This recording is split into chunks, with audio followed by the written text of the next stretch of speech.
The video was only 43 seconds long, but it destroyed my entire family. I found it by accident, scrolling through my mother's Facebook while waiting for the doctor to return with more test results. She'd posted it 3 hours earlier with crying laughing emojis. Toughening up my grandson. His mom turned him soft face with tears of joy, face with tears of joy, face with tears of joy. 27 seconds in, you can see my sister Jessica holding my 4-year-old son's face. 30 seconds in, she's forcing a spoonful of peanut butter into his mouth while he thrashes. 35 seconds in, he's turning red. 40 seconds in, my mother zooms in on his swelling face and laughs. 43 seconds in, the video cuts off because that's when his throat closed. My name is Dana Morrison, and I'm sitting in a pediatric ICU watching my son breathe through a tube because my family thought his life-threatening allergy was all in his head. But what they didn't know, what they're about to learn, is that their house, their security, their entire comfortable life has been in my hands for the past 6 years. And I'm about to close my fist. Let me back up. You need to understand how we got here, to this sterile room that smells like disinfectant and my son's near death. Tyler was diagnosed with a severe peanut allergy when he was 18 months old. One bite of a peanut butter cookie at a playdate, and we were racing to the ER while he turned blue in his car seat. The allergist's words are still burned into my brain. This is life-threatening. No peanuts, no tree nuts, no cross-contamination. Always carry an EpiPen. Always. For 3 years, I've been that mom. The one who reads every label twice. Who brings safe cupcakes to birthday parties. Who teaches her 4-year-old to ask, "Does this have nuts?" before accepting any food. Who fights schools and restaurants and well-meaning relatives to keep her child alive. My sister Jessica called me paranoid. My mother called me dramatic. My father said I was making the boy weak. We ate peanuts all the time growing up, Mom would say. Nobody had allergies back then. It's all in your head. Kids today are too sheltered, Jessica would add, rolling her eyes when I'd check restaurant menus online before family dinners. You're creating the problem by avoiding it. I showed them the test results. The allergist's letters. The EpiPen training videos. They'd nod and promise to be careful, then forget and serve desserts with hidden nuts, claiming they thought it was just peanuts, not almonds. So I stopped visiting. Stopped trusting. Made excuses for every family gathering. Until today. Until Jessica called crying about her divorce and begged me to come. I need my sister, she'd sobbed. I need my family. Please. Just for a few hours. I should have known it was a trap. When I arrived at my parents' house, Jessica seemed fine. No tears, no divorce papers, just her usual smirk and Mom's banana bread on the counter. Where's Tyler? Mom asked too casually. In the car. I'm just grabbing some paperwork Jessica needed. I was already uneasy. We can't stay. Don't be ridiculous. Bring him in. We're family. That's when I noticed Jessica's phone propped against the fruit bowl, recording. What are you doing? Nothing. She grabbed the phone. Just TikTok stuff. I should have left then. Should have trusted my gut. But Jessica started crying again. Real tears this time. About legal fees and custody battles. I hugged her, told her it would be okay. I was in the bathroom when I heard Tyler's voice from the kitchen. No, thank you. I'm allergic. Then Jessica. No, you're not. You're just weak because your mom made you weak. I ran, but I was too late. Jessica had Tyler backed against the counter, one hand holding his jaw open, the other forcing a spoon of peanut butter into his mouth. Mom stood behind them, filming and giggling like it was a prank show. Swallow it, Jessica commanded. Prove you're not a baby. Tyler was gagging, trying to spit it out, when I crashed into the kitchen. What did you do? I knocked the spoon away and grabbed my son, but the damage was done. His lips were already swelling.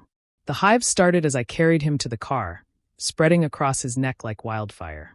Oh my God, he's actually allergic? I heard Jessica say as I ran. The EpiPen bought us time. The ambulance met us halfway to the hospital.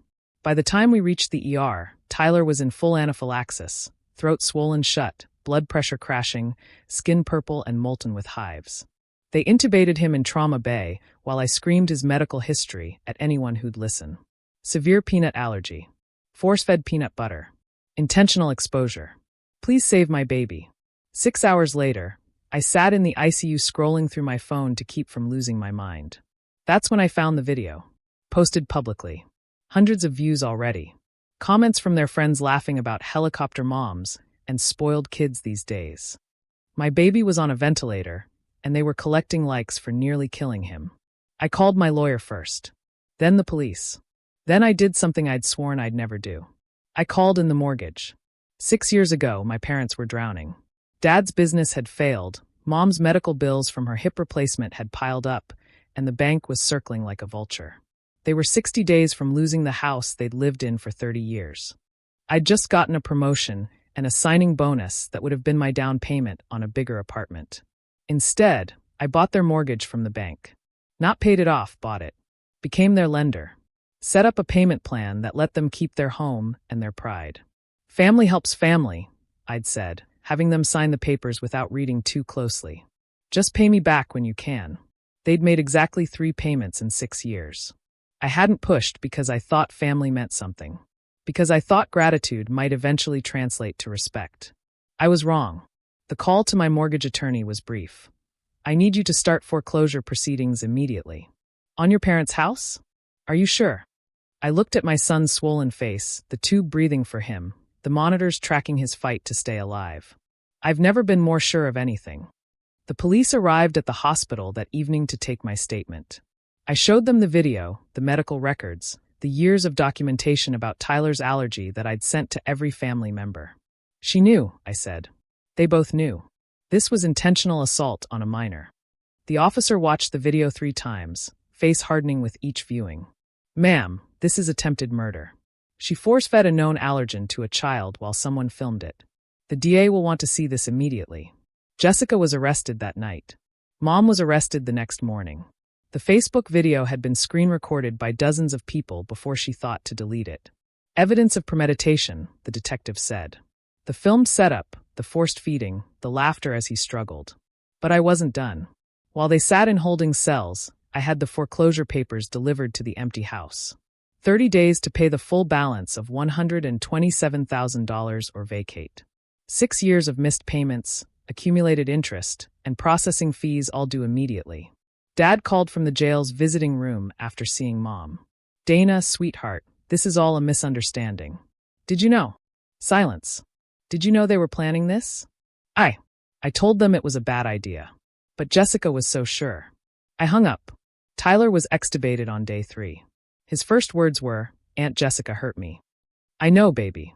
She won't hurt you again. Why did she do that? How do you explain malice to a 4-year-old? How do you tell him that family should mean safety, but sometimes means danger? Some people don't understand that hurting others isn't how you make them strong, I said finally. But we know better, don't we? He nodded, then asked for ice cream. My brave, resilient boy. The foreclosure notice expired while Jessica awaited trial. Dad tried everything, pleading, threatening, sending relatives to guilt me. I documented every contact for the restraining order. They're going to be homeless, my aunt shrieked over the phone. They tried to kill my son. It was just a mistake. They filmed it. They posted it. They laughed while he died. The house sold at auction last month.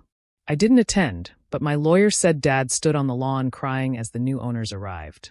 6 years of payments I'd never see, but worth every penny for the justice. Jessica's trial starts next week. The video makes it a slam dunk, according to the prosecutor. Mom's trial follows.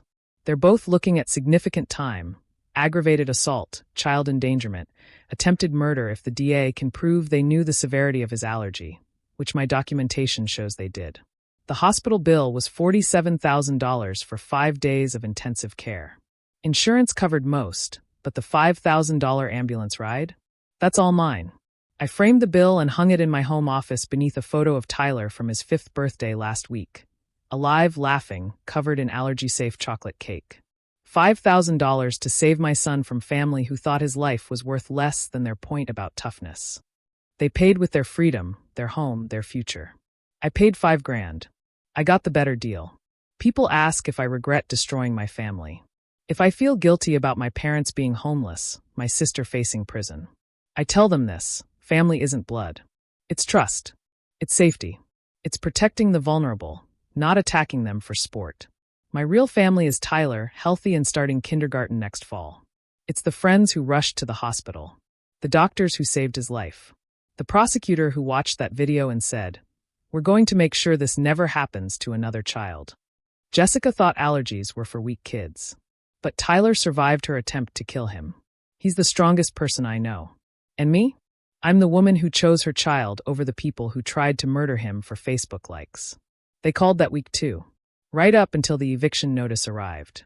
Turns out the real weakness was thinking cruelty could masquerade as love.